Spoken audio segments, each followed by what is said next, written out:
Hello, and welcome to the Wood Sleepy Scientist. I'm glad you're here. Whether you've had a long day, a busy mind, or you simply love falling asleep to the sound of science, this video is made just for you. Tonight, we'll be gently gliding through the cosmos to uncover one of the strangest truths in physics: why light, of all things, has a speed limit. But before we begin, I'd love to know, where in the world are you listening from? And what time is it where you are right now? Are you winding down under city lights or nestled somewhere quiet and dark, perhaps with a cup of something warm? If you enjoy these sleepy explorations, I'd be so grateful if you gave the video a little like and tapped that subscribe button.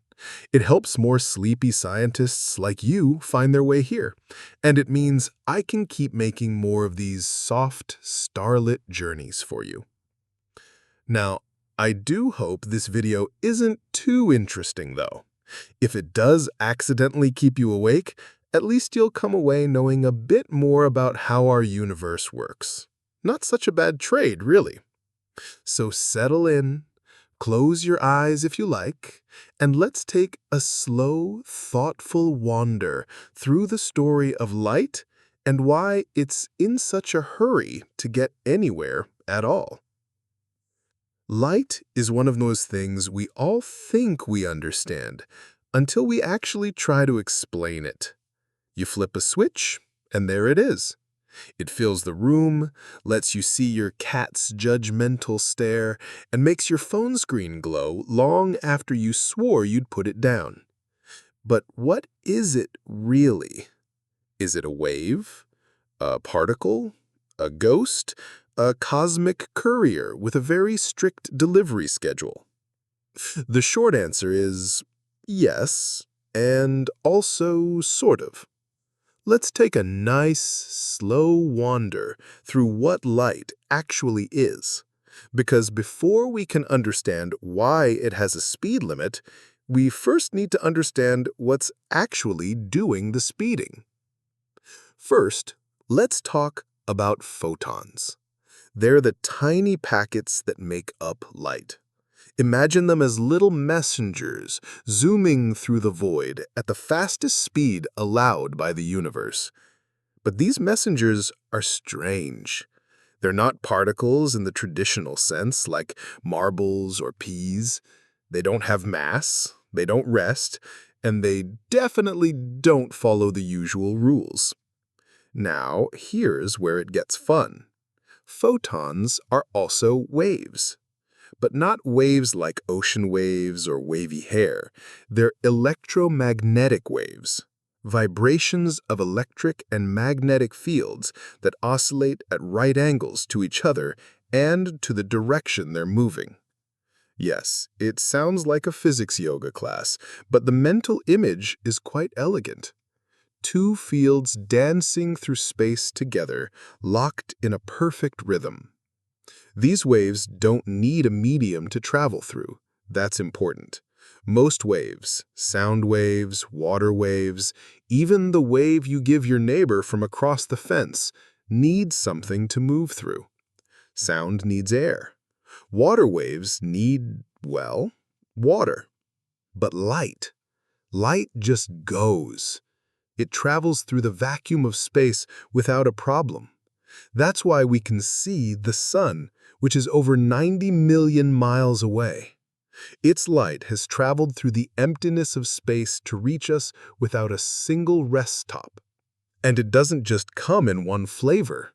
The light we can see, what we call visible light, is only a tiny part of the electromagnetic spectrum. Imagine a piano that stretches for miles. Visible light is just a handful of keys in the middle. On one end of the spectrum, we've got radio waves, long, lazy undulations that can stretch for miles. On the other end, we've got gamma rays, sharp, high-energy spikes that can pass through almost anything and are usually found in the company of exploding stars and nuclear reactions. In between, you've got microwaves, infrared, which your TV remote uses, ultraviolet, which gives you sunburns, and X-rays, which can see through your bones, but somehow never find your missing socks. But despite all these differences, all these forms of light move at the same speed in a vacuum, roughly 299,792,458 meters per second. That's just under 300,000 kilometers every single second. A number so big it feels like nonsense. It's like saying, "How fast is that?" And the universe replies, "Yes." To put it in bedtime terms, if light were a runner, it could jog around the entire Earth more than 7 times in a single second. Not bad for something with no legs. But here's something else to keep in mind. Light doesn't always go that fast. In a vacuum, it's got a clear track and no traffic. But when it passes through something like water, glass, or even diamond, it slows down. Not because it's tired, but because it's interacting with the material's atoms. It's a bit like walking through a crowded room. You're still heading in the same direction, but there's a lot more bumping and weaving to do. That slowing down is what causes refraction, the bending of light when it moves from one material into another. That's why a straw looks bent in a glass of water, or why a diamond sparkles so brilliantly. It's all about how light's journey gets delayed, rerouted, and scattered. But here's the twist. Even though light slows down in these materials, individual photons still travel at the same speed between atomic interactions. They're just taking a more complicated path, like someone trying to speed walk through a dance floor of enthusiastic uncles at a wedding. Now, let's talk for a moment about color. When we look at a rainbow or a prism or the weird oil slick in a puddle, what we're seeing is light split into its various wavelengths. Each color of visible light has a different wavelength. Red is long and lazy, violet is short and twitchy. But all of them are still photons, still electromagnetic waves, just vibrating at different frequencies. Your eyes have special cells, cones, that are tuned to specific ranges of those wavelengths. That's how you see color. It's not that the apple is red, it's that it's reflecting the wavelength we interpret as red while absorbing the rest. In a way, color is just your brain's best guess based on which vibrations make it to your retinas. And as if all this weren't already wonderfully strange, light also has no rest mass. That means unlike you or me or your slightly judgmental cat, it doesn't need energy to move. It always moves. It has no choice. If a photon were to stop, it wouldn't just be taking a break. It would cease to exist. It's motion or nothing, all or gone. That's not just poetic. It's physics. So we've got these massless packets of energy that behave like both waves and particles that travel at a universal speed, that can interact with atoms, bend around corners, and bounce off surfaces, all while delivering the very experience of sight and color to conscious brains like ours. And that's just scratching the surface. But for tonight, let's hold on to this image. Light as a restless traveler, made of no substance but energy, never pausing, never sleeping, always tracing the outlines of everything we know. It shows us the stars, the faces we love, the pages of our favorite books. And it does all this while obeying one of the most curious rules in the universe, a speed it will never exceed and never fall below. Light isn't just what helps us see. It's how the universe whispers its story into our eyes. Let's take a gentle step back in time.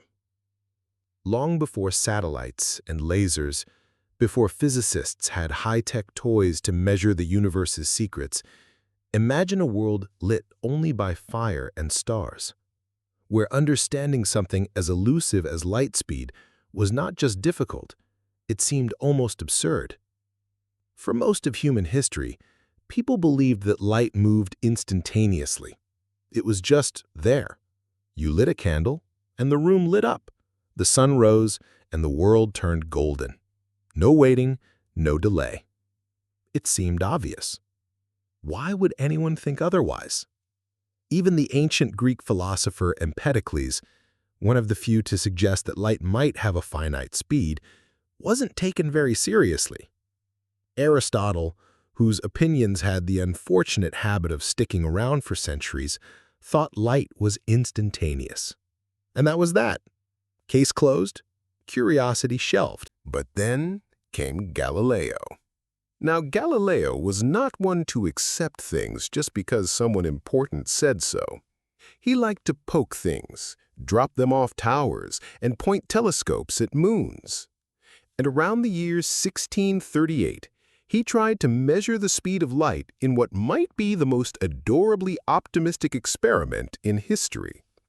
The idea was simple. Galileo and his assistant each took a lantern, covered it, and stood on hilltops about a mile apart. Galileo would uncover his lantern, and as soon as his assistant saw the light, he would uncover his in return. Galileo would then measure the time between sending the signal and seeing the return flash. Now, even under the best of circumstances, this experiment was ambitious. The human reaction time alone is about 1/4 of a second. Light, meanwhile, takes less than a 10,000th of a second to travel a mile. It's like trying to measure the speed of a bullet with a sundial. Still, you've got to admire the effort. Galileo unsurprisingly concluded that if light did have a finite speed, it was far too fast for him to measure. Which was true, but at least a question had been asked.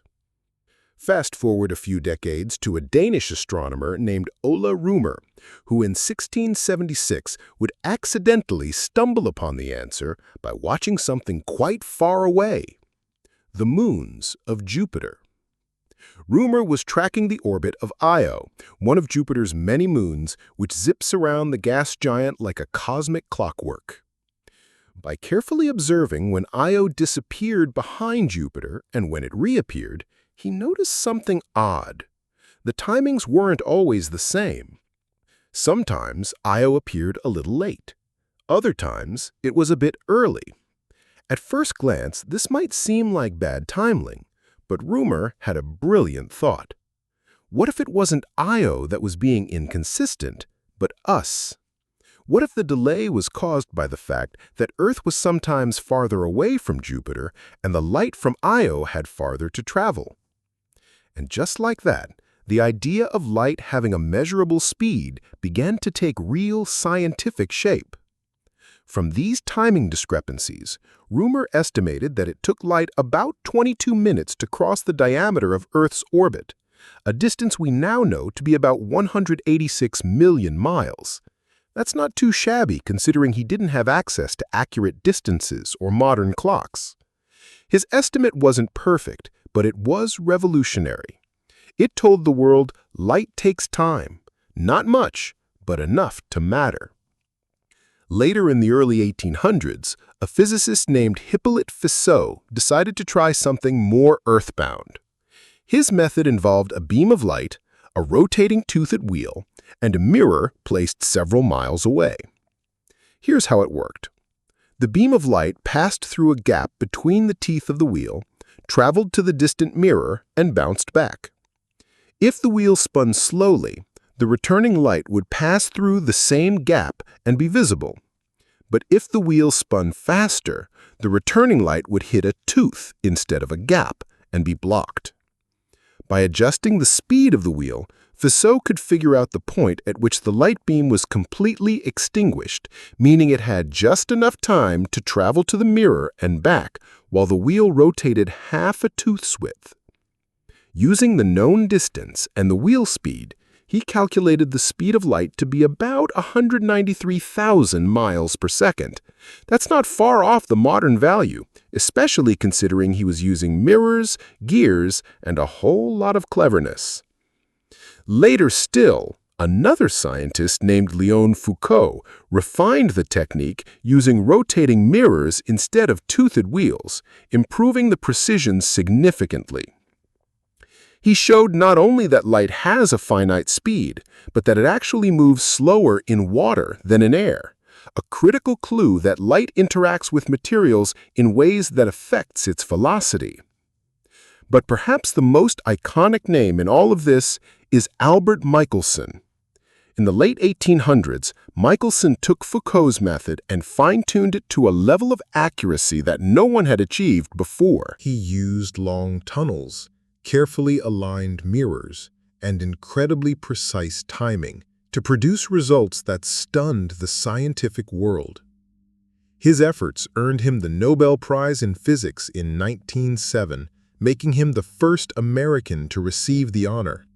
Not a bad reward for chasing beams of light around with mirrors. Today, we have even better tools: lasers, atomic clocks, satellites. We've defined the meter itself based on the speed of light. Since 1983, the meter has been officially described as the distance light travels in 1,299,792,458th of a second. In other words, we've flipped the equation. We no longer measure the speed of light. We use it as a standard to measure everything else. But it all started with people watching moons, spinning wheels, and wondering whether the universe might be slower than it looks. And maybe that's the quiet beauty of it. The speed of light isn't just a number, it's a story. A story of curious minds, imperfect tools, and elegant persistence. It's a tale told across centuries from mountaintops and observatories and distant orbits. It's proof that even the fastest thing in the universe couldn't outrun human curiosity. So, now that we've met our speedy little photon friend and followed the long, curious journey to measure its pace, let's ask the question that really keeps physicists up at night. Why doesn't light just go faster? After all, in everyday life, we're used to speed being kind of optional. If your car goes 100 kilometers an hour, it can also go 110 if you're feeling daring. Why does light, this ethereal, massless bundle of energy, have to obey a cosmic speed limit? To understand this, we need to take a calming stroll into one of the most elegant and mind-bending parts of physics: electromagnetism. More specifically, we're going to talk about a man named James Clerk Maxwell. In the 1860s, Maxwell took everything scientists knew about electricity and magnetism at the time. Think Benjamin Franklin's lightning rods and Michael Faraday's coils and magnets, and turned it into 4 beautiful mathematical equations. These are known somewhat unimaginatively as Maxwell's equations. They describe how electric and magnetic fields interact, change, and move. Now, you don't need to worry about the actual equations. No one's going to quiz you at bedtime. But here's the dreamy part. When Maxwell combined these equations, he discovered something extraordinary. They predicted a type of wave, an electromagnetic wave, that would naturally emerge whenever electric and magnetic fields wiggled in just the right way. And this wave would always travel at a specific speed. When he did the math, plugging in the known values for electric and magnetic constants, he got a number. That number, you guessed it, 299,792,458 meters per second. The speed of light was no isolated quirk. It was a fundamental speed buried deep within the laws of electricity and magnetism. And the kicker, that number matched the best available measurements for the speed of light. This wasn't just coincidence, it was a revelation. Light, Maxwell realized, was an electromagnetic wave, a self-propagating ripple of electric and magnetic energy, zooming through the void at a speed dictated not by chance, but by the very structure of the universe. Let that sink in. Light speed isn't just a habit, it's built into the equations that govern the fabric of reality. It's not like the universe randomly spun a dial and landed on that number. It's more like the universe had to work this way. If electric and magnetic fields exist, and they definitely do, then light must travel at this speed. So, that's part of the answer. Light goes the speed it does because that's the only speed electromagnetic waves can travel in a vacuum. Anything faster or slower would break the laws as we understand them. But now, let's go one step deeper. Why can't anything go faster than that? After all, in everyday life, we're used to speed being kind of optional. If your car goes 100 kilometers an hour, it can also go 110 if you're feeling daring. But with light, there's no upgrade, no speeding ticket, just a hard stop. To find out why, we need to call in someone you've probably heard of, Albert Einstein. In 1905, Einstein published his special theory of relativity, and with it, he changed everything. One of the key postulates of special relativity is this: the speed of light in a vacuum is the same for all observers, no matter how fast they're moving. That might sound tame, but it's actually bananas. Imagine you're on a train moving at 90% the speed of light. Very impractical, but excellent for thought experiments. You turn on a flashlight. You might expect that the light from your flashlight would appear to move faster for someone standing on the platform. After all, the train is already moving and you've added the flashlight beam on top. But nope. Both you and the person on the platform would measure the speed of that light beam as exactly the same: 299,792,458 meters per second. Not a hair more, not a flicker less.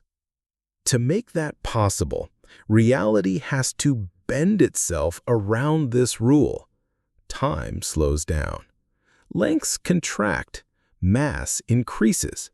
The universe changes the way it ticks to ensure that no one, no matter how fast they go, can ever observe light speeding up or slowing down. And if you, a brave astronaut, tried to accelerate to the speed of light, you'd run into a problem. As you get faster, your mass increases. Not in the eating too many cookies sense, but in the you're requiring more and more energy to go just a little bit faster sense. As you approach the speed of light, your mass trends toward infinity.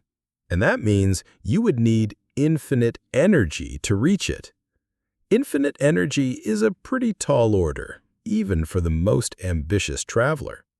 And so, no matter how hard you try, you can get close, but never quite there. You can chase the light, but you'll never catch it. That's why the speed of light isn't just the speed of light. It's the cosmic speed limit, the upper bound on how fast information, energy, or anything with mass can travel through the universe. It's a barrier, a boundary, a fundamental part of space-time itself. And here's a peaceful thought. If the speed of light weren't limited, everything would fall apart. Causality, the idea that causes happen before effects, would break down. You could theoretically see an effect before the cause, or send information backwards in time. It would be chaos, time travel, paradoxes, and a serious headache for logic. Instead, the universe protects us from that kind of nonsense with this beautiful little speed cap. It keeps things ordered, predictable, calm. No matter what else changes, the speed of light stays the same. So the next time you watch a sunset or marvel at the stars overhead, remember those beams of light didn't just happen to arrive.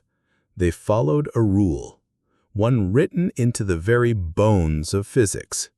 A rule that says, this far, no farther.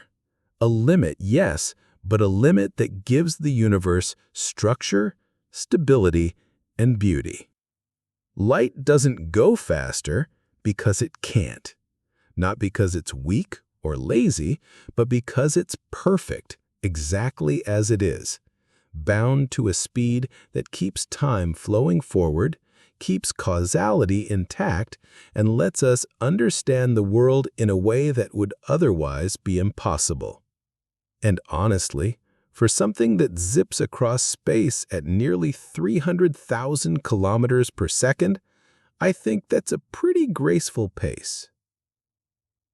Albert Einstein had a gift for flipping reality on its head and making it seem obvious in hindsight, like the universe had been whispering secrets all along, and he was just the first to actually listen.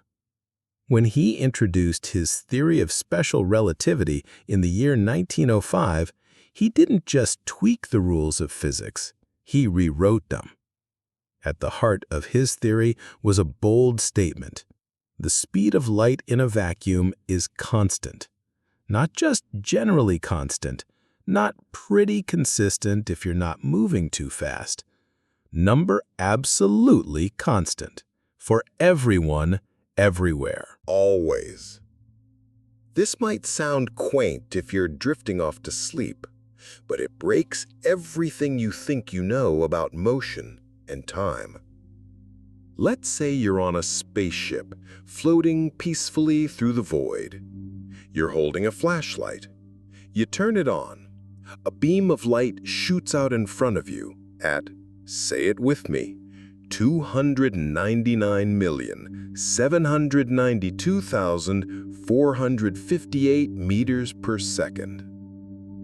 Now imagine someone else, your co-pilot perhaps, is flying past you in another spaceship at half the speed of light. From their perspective, you and your ship are whizzing by like a blur. But when they measure the speed of that same beam of light, they don't see it moving any faster or slower. They also measure it at exactly 299,792,458 meters per second. That's weird, like deeply weird. In the everyday world, speeds add up. If you're walking on a moving sidewalk at the airport, your speed is your walking speed plus the speed of the moving belt. But with light, the sidewalk could be moving, the person could be moving, the flashlight could be moving, and the light speed stays the same for all of them. So what gives? Einstein's solution was beautifully unsettling. It's not the speed of light that changes, it's everything else. Time, space, the passage of moments, the size of things, all of it bends and stretches to preserve that one sacred number. Let's gently walk through the consequences. First, time dilation. This one's a favorite among physics students and science fiction writers alike. The faster you move, the slower time passes for you compared to someone at rest. Not just subjectively, it's a real measurable effect. For example, let's say you're on a spaceship, traveling at 90% the speed of light. To you, everything on board feels perfectly normal. You eat snacks, read a book, maybe wonder why you didn't pack more socks. But when you return to Earth, you might find that much more time has passed for everyone else than for you. Years, even decades. While you experienced the short trip, Earth aged without you. This isn't a theory that just lives in books. We've tested it. Particles called muons, which are created high in Earth's atmosphere by cosmic rays, decay in microseconds. But when they're moving near the speed of light, their internal clocks slow down and they last longer, long enough to reach the ground and be detected. Time actually stretches for them as they move. Next, length contraction. This is the strange twin of time dilation. When you travel at high speeds, objects in the direction of your motion appear shorter, not by optical illusion, but by physical reality. Your spaceship would literally measure shorter along its path of travel. Now, before you imagine yourself folding into an uncomfortable cube, know that this only becomes noticeable at speeds close to the speed of light.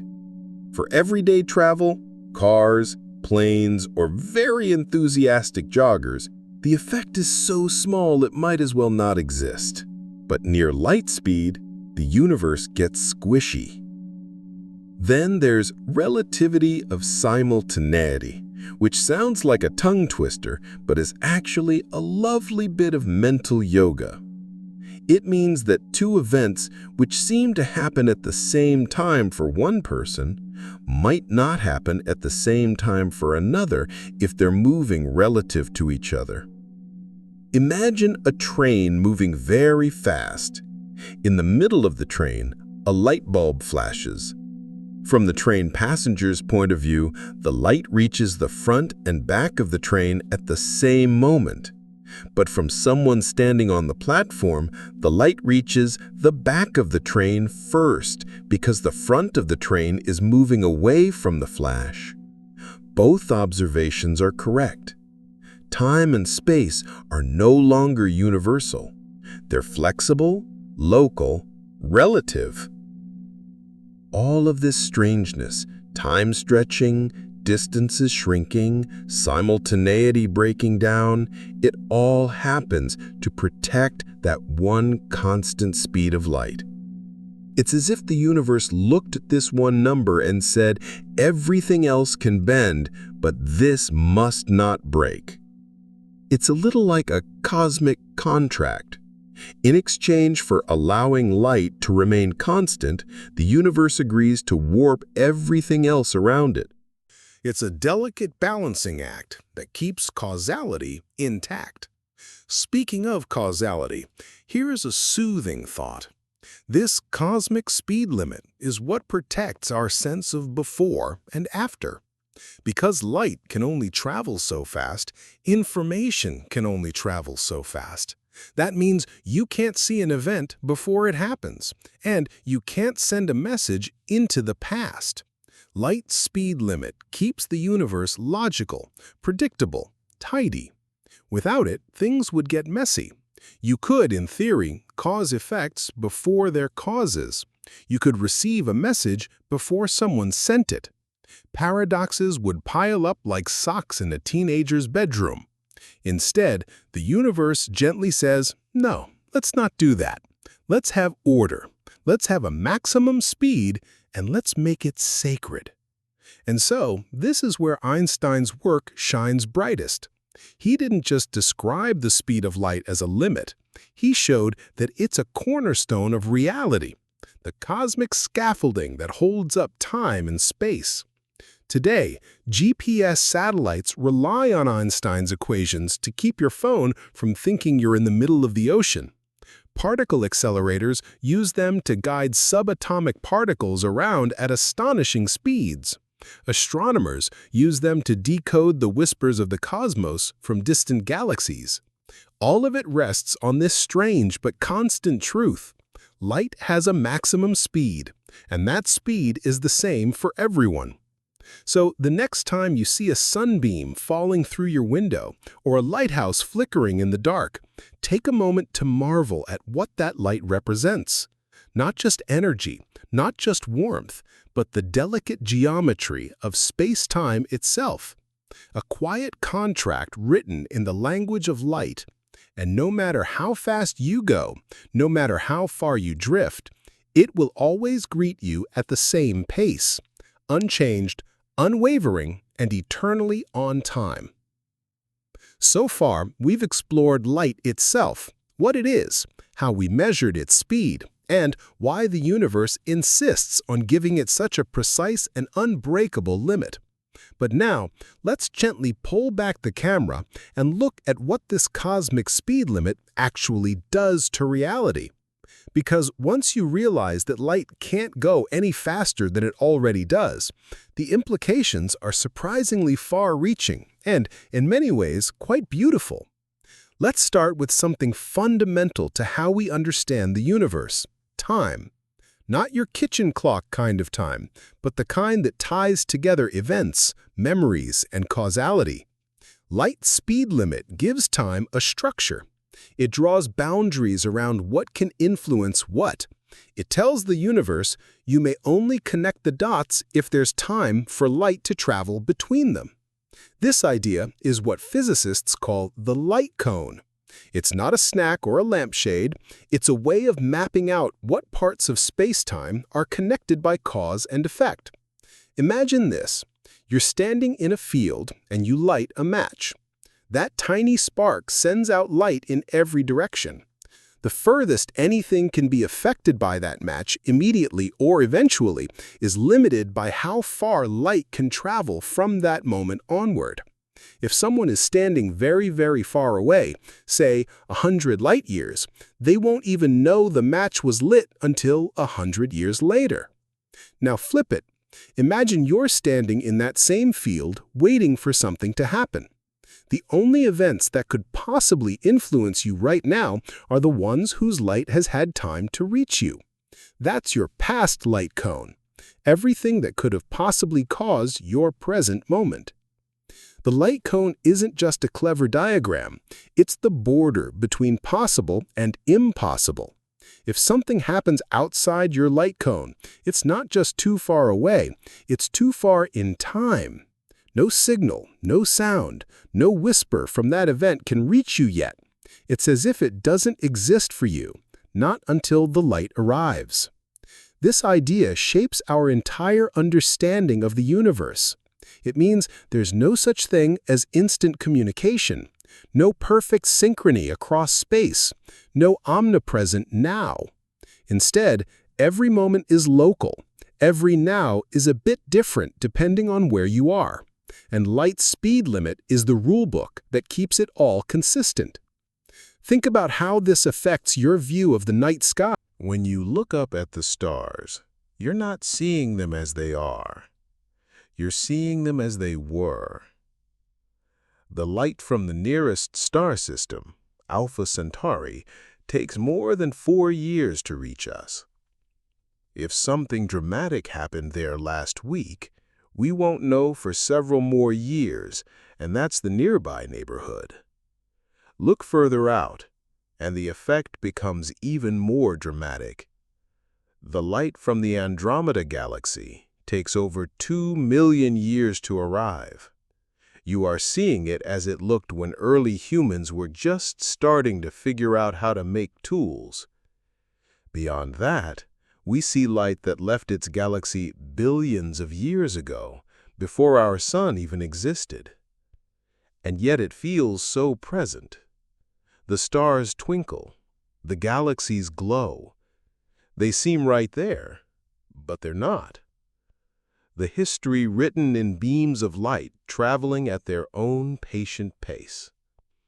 This delay is what allows astronomers to be time travelers of a sort. When they look into deep space, they're not just looking far, they're looking back. Every telescope is also a time machine peering into epochs long gone. And all of this insight is possible because light doesn't move instantly. Its limit gives us access to the past. There's also something elegant about how this delay enforces causality. You can't influence something unless there's time for a signal to get there. That's not just a rule, it's a safeguard. It prevents paradoxes. It's the universe's way of saying, let's keep things logical. Without this speed limit, chaos would ensue. If you could send signals faster than light, you could, in theory, send a message to your past self. You could say, "Don't eat that suspicious burrito," and if you listened in time, you'd have no reason to send the message in the first place. That's the kind of logic loop that keeps theoretical physicists up at night, and not in a good way. But with the speed of light as a cap, those loops never happen. You can't outrun your own consequences. Events happen in order. The past stays behind you, the future ahead. It's not just the flow of time, it's the structure of time. And it affects more than distant galaxies or imaginary time machines. It's built into your day-to-day life. Consider communication. When you make a phone call or send a text message, you might not think about light speed. But if you're talking to someone on the other side of the planet, there's a very slight delay. Tiny, but measurable. The signal is traveling as electromagnetic waves, often bounced through satellites or fiber optic cables. These waves move at or near the speed of light, but Earth is big, and light, while fast, still takes time. Now think about spacecraft. When Mission Control sends a signal to a Mars rover, it can take anywhere from 4 to 20 minutes for the message to arrive, depending on where the two planets are in their orbits. That means if the rover stubs its robotic toe on a Martian rock, the scientists on Earth won't know until nearly half an hour later. There's no real-time remote control. The rover has to be autonomous, making decisions on its own because the speed of light says, "You're on your own out here." Even your favorite streaming service obeys this limit. Every pixel, every frame of your late-night documentary binge had to travel from some server across cables and switches, all moving as pulses of light, limited by the universe's built-in pace. It might sound like a constraint, but really it's a kind of harmony. The speed of light gives us a universe where effects follow causes, where the past is fixed and the future is waiting. It gives structure to space and time. It turns an endless, featureless void into a tapestry of ordered events. And while it might seem strange to think that the fastest thing in the universe is also the thing that slows down how quickly we can know something happened, that delay, those tiny moments of waiting, are what make the universe understandable. They give us distance, perspective, a little room to think. And maybe, just maybe, a little space to rest. You've heard all about this speed limit, this cosmic traffic rule etched into the laws of physics. And naturally, your first question is, well, what if we just ignore it? Could anything ever go faster than light? It's a tempting thought. After all, human beings have a habit of pushing limits. We've broken the sound barrier. We've sent robots to Mars. We've built machines that can smash atoms apart. So what's stopping us from finding some cosmic shortcut? Something that zips along faster than 299,792,458 meters per second. Let's start with a curious little idea from the theoretical physics basement: tachyons. These hypothetical particles were dreamed up as part of certain equations, and they come with an eyebrow-raising feature. They can only travel faster than light. In fact, they can't slow down enough to reach the speed of light. That's their limit in the other direction. Sounds exciting, right? A particle that naturally ignores the speed limit, zooming through the universe like a hyperactive squirrel on espresso. There's just one small problem. No one has ever found a tachyon. Not in a lab, not in deep space, not even lurking suspiciously in the gaps between equations.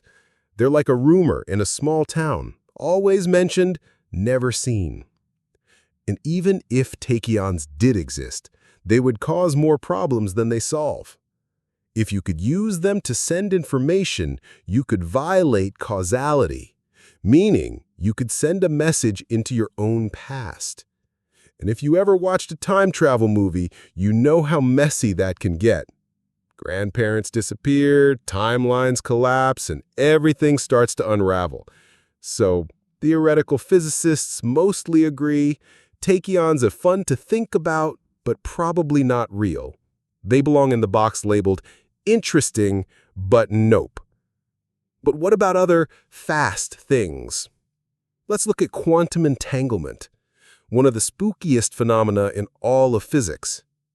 When two particles are entangled, measuring one seems to instantly affect the other. No matter how far apart they are, you measure one here on Earth, and its twin on the other side of the galaxy reacts in perfect sync. It feels like a cosmic cheat code. Surely this is faster than light. Well, yes and no. The key point is that while entanglement correlations appear instantly, they don't transmit usable information. There's no way to control the outcome of the measurement on one particle, so there's no way to use it to send a message. It's like two people flipping identical coins across the universe and somehow always getting matching results, but neither one can use it to say hello. Einstein himself was deeply bothered by this. He called it spooky action at a distance. But modern experiments have confirmed that entanglement is real and that it doesn't allow for faster-than-light communication. The universe is spooky, yes, but still respectful of the speed limit. Then there's Cherenkov radiation, a bit of glowing weirdness that happens when a charged particle moves through a medium like water faster than light can move through that same medium. Yes, you heard that right. Light in a vacuum still reigns supreme. No actual laws are broken, just bent a little in the pool. But what about going the extra mile? Could we build a warp drive like in those classic science fiction shows? Could we bend space itself instead of just moving through it? Well, in theory, maybe. One idea, proposed in the 1990s by physicist Miguel Alcubierre, suggested that it might be possible to contract space in front of a spacecraft and expand it behind. This would let the ship ride a wave of warped spacetime, technically never moving through space faster than light, but still arriving at its destination quicker than a beam of light could on its own. It's a clever workaround, but it comes with a few snags. First, it would require a substance with negative energy density, a kind of exotic matter that we have no evidence for and no real idea how to create. Second, even if you could build such a thing, the energy requirements would be, well, let's just say planet-sized.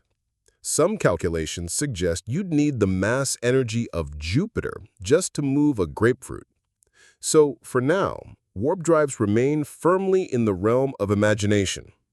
Cool for storytelling, tricky for engineering. There's also the idea of wormholes, tunnels through space-time that could, in theory, connect two distant points instantly. Think of them as cosmic shortcuts or space-folding bridges. Again, the math allows for them, but again, the problems stack up. Stability, exotic matter, time paradoxes. It's like trying to build a suspension bridge using soap bubbles and hope. And even if you could make one work, it wouldn't technically be faster than light travel. You'd just be taking a shorter path. The light still wins the marathon, but you found a convenient side street. So where does that leave us? Despite the clever ideas and curious exceptions, nothing with mass or information has ever been observed traveling faster than light. Every time we think we found a loophole, the universe calmly steps in and closes it with a raised eyebrow and a chalkboard full of equations. And maybe that's not such a bad thing. The speed of light might seem like an irritating restriction, like a locked door at the edge of possibility. But in reality, It's more like a safety rail, keeping the universe from falling into paradox, chaos, and spaghetti timelines. It gives us structure, it gives us order, and it gives us a kind of cosmic serenity, knowing that no matter how weird things get, there are still boundaries that even the universe won't cross. So if you ever find yourself wishing you could beam across the stars or message your past self about tomorrow's weather, take comfort in the fact that light itself, swift, silent, and steady, is moving as fast as anything can. It's already leading the way. And perhaps that's enough. By now, you might be sensing a pattern. The speed of light isn't just some arbitrary number. It's a cosmic foundation stone woven into the universe's very architecture. But what if it's telling us something even deeper than we realize? What if that mysterious, almost poetic number, 299,792,458 meters per second, isn't just a limit on speed, but a key to understanding space, time, and reality itself? Let's take a relaxed stroll into one of the more philosophical corners of physics. Don't worry, we're keeping it cozy. You can keep your slippers on. One of the most intriguing ideas in modern physics is that the speed of light is not just the pace of a photon, but a kind of conversion factor, a bridge between space and time. That number, let's just call it c for convenience, is what lets us translate distance into time and back again.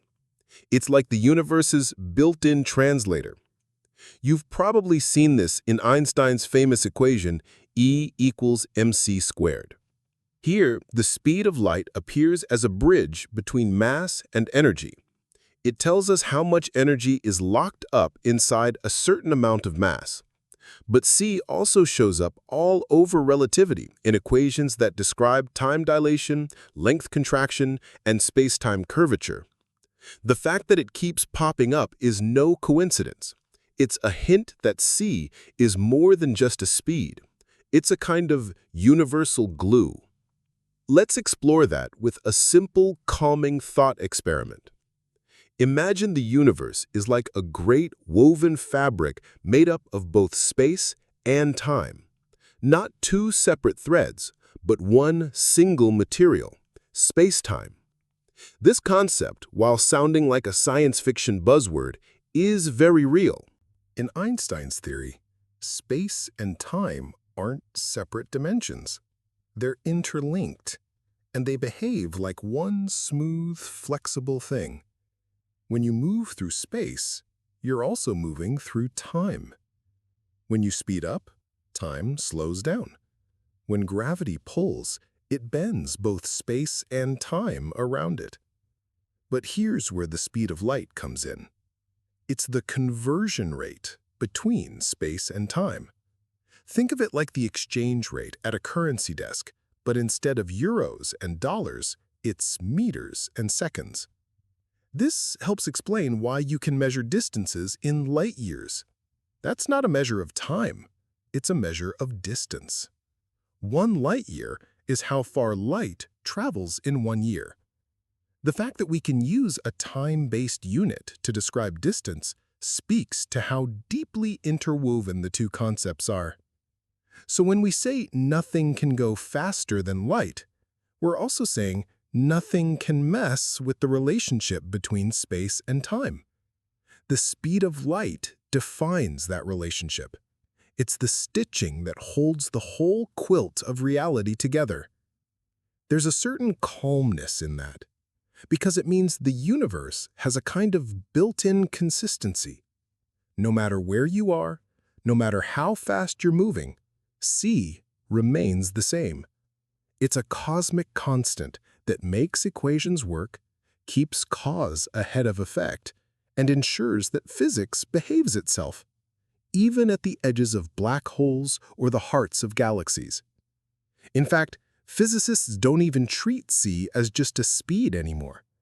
In many natural units used in theoretical physics, they actually set the speed of light to 1, just the number 1. Not because they're lazy, but because it simplifies things. Once you do that, space and time can be treated on equal footing. Distances and durations can be measured in the same units. The equations get cleaner, more elegant. It's like the universe tidies itself up. This leads us to an even curious idea. Maybe the universe isn't built for light to move. It's built around the speed of light itself. Think of it like this. When light travels, it doesn't experience time. From the perspective of a photon, the moment it is emitted and the moment it's absorbed happen at the same instant. There is no ticking clock inside a beam of light. Time, from light's point of view, simply doesn't pass. That's a wild idea, but it's backed up by relativity. The faster you go, the slower your clock ticks. For something moving at the speed of light, the ticking stops altogether. It exists only in motion, in the act of moving. It's never at rest. In fact, it can't be. And this brings us back to that poetic truth. Light is not just traveling through the universe. It defines the structure of the universe as it goes. The speed of light is not something that light chooses. It's something the universe insists upon. Even the way we define our basic units of measurement now revolves around this speed. Since the year 1983, the meter has been defined based on how far light travels in a certain amount of time. Specifically, 1 meter is the distance light travels in 1,299,792,458th of a second. That's not just poetic, that's precise. We've made the speed of light the ruler against which all rulers are measured. It's our measuring stick for both time and space. And perhaps that's the most grounding part of all this. In a universe that can seem vast and strange, filled with dark matter and quantum uncertainty, there is something beautifully fixed.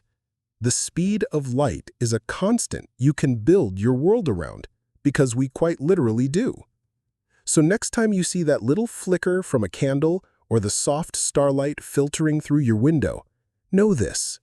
You're witnessing more than just brightness. You're seeing a cosmic law in action, a message from the very geometry of space-time, a reminder that while the universe may be immense and mysterious, it is also quietly, elegantly consistent. Light doesn't just illuminate the world, it sets the rhythm of the cosmos. And perhaps on a quiet night, as the photons from distant stars drift gently down onto your face, you can imagine the universe whispering in its own language, softly, steadily, at exactly 299,792,458ths of a second. By now, we've seen how the speed of light isn't just some footnote in physics textbooks.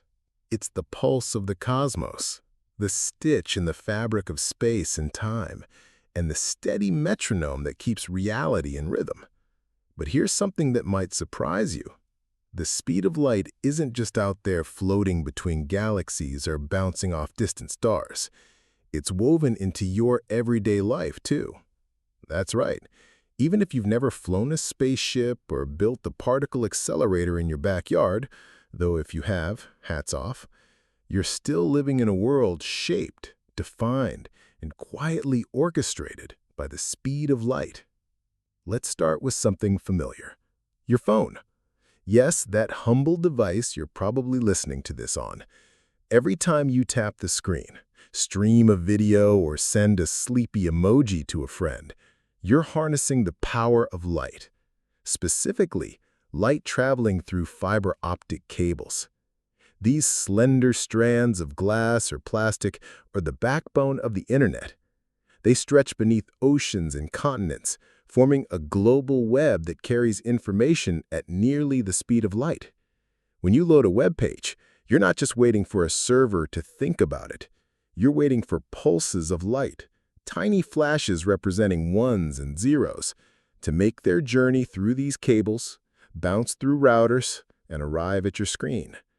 And while the speed of light in fiber is slightly slower than in a vacuum, roughly 2/3 as fast, it's still astonishingly quick. We're talking about hundreds of thousands of kilometers per second.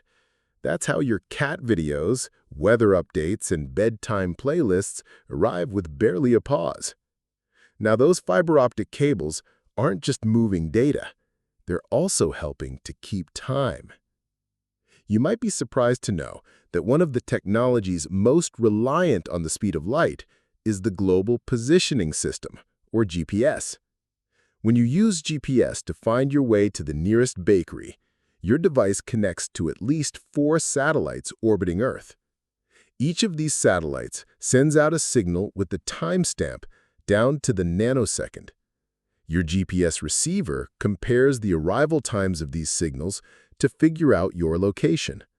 It's a bit like asking 4 friends how far they are from you, and then using that to triangulate your spot on a map. But here's the twist. For this system to work, we have to account for both special and general relativity, the very theories we've been gently strolling through. The satellites moving quickly relative to Earth's surface, so their onboard clocks tick a little slower thanks to special relativity. At the same time, they're higher up in Earth's gravitational field, which makes time tick a little faster for them, thanks to general relativity. The result? Without correcting for both of these effects, your GPS would be wrong by several kilometers every single day. Thanks to Einstein's insights and the rock-solid constancy of the speed of light, your GPS can tell you which turn to take to get to that croissant you've been craving. Let's zoom in even closer now, to your eyes. Vision itself is built on light's behavior. When you look at the world, you're seeing photons bouncing off objects and entering your eye. These photons travel through the cornea and lens, get focused onto your retina, and trigger chemical changes in cells called rods and cones.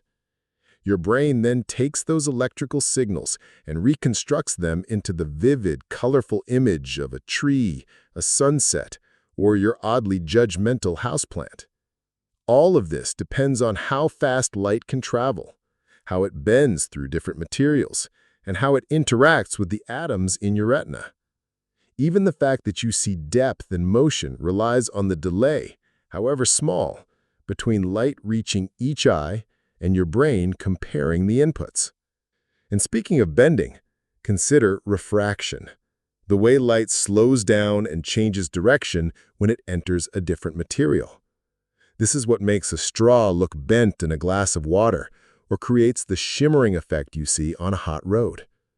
It's also the principle behind eyeglasses, microscopes, telescopes, and camera lenses.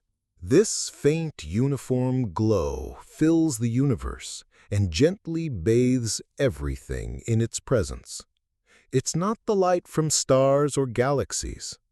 It's the cooled-down remnant of the very moment the universe became transparent about 380,000 years after the Big Bang, when things had finally cooled enough for atoms to form and photons to roam free. Before that, the universe was like a dense fog, opaque, chaotic, and hot. But once neutral hydrogen formed, light could move without constant interference. And so it did. It set off in all directions, a sea of ancient radiation now stretched by the expansion of the cosmos into soft microwave whispers. When scientists measure the CMB, they're literally catching photons that have been traveling since the dawn of time. These particles of light have never rested. They've crossed the universe just to gently land in a detector and say, here's what it was like back then. That's not just history. That's cosmic archaeology. But the story doesn't stop there. Because light doesn't only tell us where we've been. It also binds everything we're experiencing right now. From the way stars shine to the way atoms behave, light is the silent participant in every process around us. Take photosynthesis, for example. It's the engine behind almost all life on Earth, and it starts when sunlight hits a leaf. Photons strike chlorophyll molecules, exciting electrons and triggering a cascade of reactions that eventually store energy in chemical bonds. Plants then use this energy to grow. Animals eat the plants, or they eat the animals that eat the plants. And so the chain of life continues. Without light, there is no photosynthesis. Without photosynthesis, there are no plants. Without plants? Well, let's just say dinner would get a lot less interesting. In a very real sense, every meal you've ever eaten started with a photon from the sun. And it's not just plants that absorb light in interesting ways. Our very bodies are built to capture and respond to it. The human circadian rhythm, our internal clock, is deeply influenced by light. As sunlight changes through the day, it helps regulate our sleep, alertness, and even mood. A burst of morning light tells your brain to stop producing melatonin, the hormone that makes you sleepy. In the evening, fading light lets that melatonin rise again, nudging you toward rest. Even now, as you listen to this soft drift of ideas, your body is tracking the light around you, adjusting its rhythms, syncing to the world's subtle cues. But perhaps the most profound thing light does is connect. It connects not just eyes to objects or stars to telescopes, but moments to each other. It's how information travels.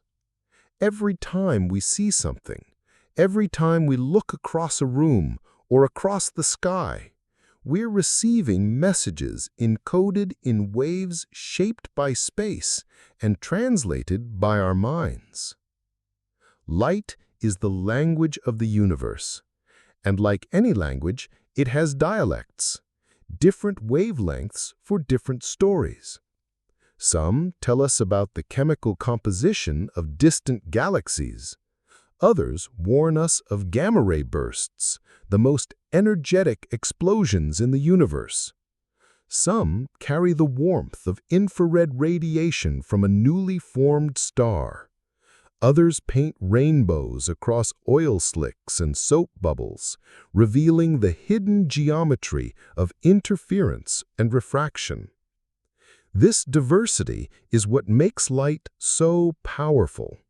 It doesn't just show us what's there. It tells us how things work.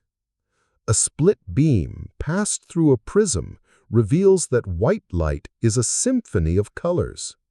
The light from a supernova reveals the fingerprints of heavy elements forged in the violent furnace of a dying star. And the most remarkable part, we've learned to listen better. With radio telescopes, we hear the whispers of hydrogen clouds. With X-ray telescopes, we see the skeletons of galaxy clusters. With infrared instruments, we peer through dust to watch stars being born. Every time you snap a photo or read a book with glasses on, you're benefiting from our understanding of how light travels. Even the humble microwave oven owes its existence to electromagnetic waves. Microwaves are just a lower frequency form of light.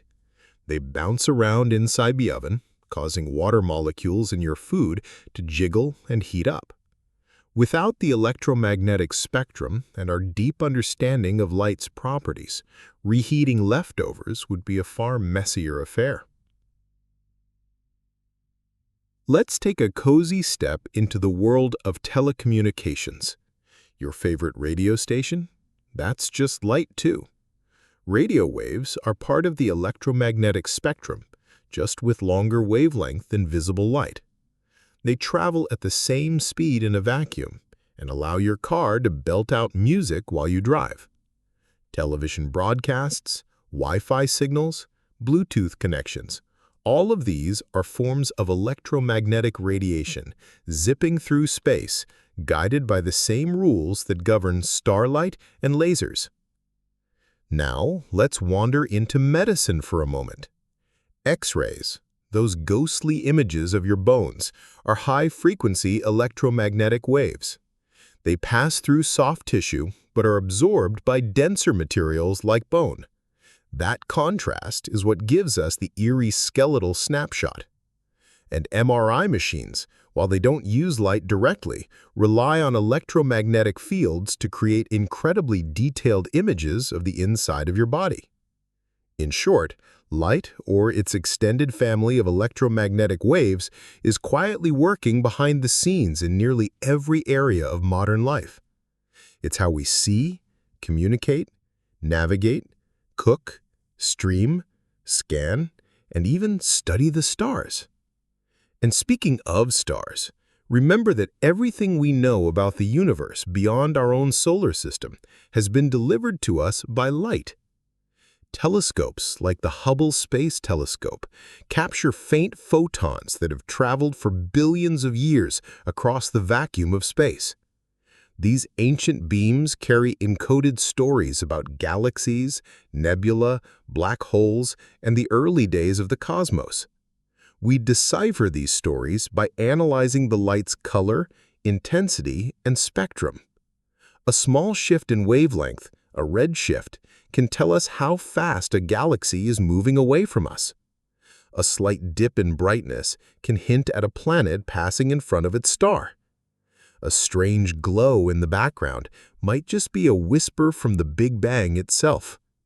And it all works because light obeys the same rules everywhere. Whether it's a photon bouncing off your coffee mug or a ray of starlight from a galaxy 13 billion years away, it moves with the same unwavering speed. So the next time you open an app or look at the moon, take a moment to marvel at what's really happening. The quiet, graceful dance of photons, electromagnetic fields, and universal constants. The steady, tireless motion of light racing around through and within your world, all at the speed of 299,792,548 meters per second. Light isn't just a cosmic phenomenon. It's in your pocket, in your home, in your eyes. It's the quiet engine of the everyday.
We've even built gravitational wave detectors tuned not to light, but to ripples in space-time itself, another cosmic messenger complementing what photons have always told us. All of this paints a picture of a universe not as a cold, silent expanse, but as a place full of signals, full of stories, full of light. It reminds us that we're not separate from the cosmos, observing from afar. We're bathed in it, shaped by it, part of it. The atoms in your body were forged in stars that lit up billions of years ago. The light from those stars crossed interstellar space, touched gas clouds, seeded new solar systems. That same process created the carbon in your cells, the calcium in your bones, the iron in your blood. You are quite literally made of star stuff, carried to you by light. And so this restless traveler, this photon with no mass, no clock, and no home, does more than move. It connects the ancient past to the present moment. It ties atoms to galaxies. It lets eyes see and minds understand. In a universe so vast and full of unknowns, light is a constant companion. Not just fast, not just fundamental, but familiar. It's the quiet presence that turns space into story, that fills the dark with meaning, and that whispers across the emptiness, "I am still here." So tonight, as you settle in and let your thoughts drift with the stars, remember that even in the quiet, even in the dark, light is always on its way. And so here we are, gently floating back to where we began. We set out to answer a simple question: why does light have a speed limit? Along the way, we've wandered through fields of photons and danced with electromagnetic waves. We've listened to the whispers of the cosmos, seen time bend and space stretch, watched clocks slow down and stars speak in ancient beams. We've traveled through cables and galaxies, through your phone, your eyes, and the quiet glow of the microwave background. And the answer, in the end, is as elegant as it is profound.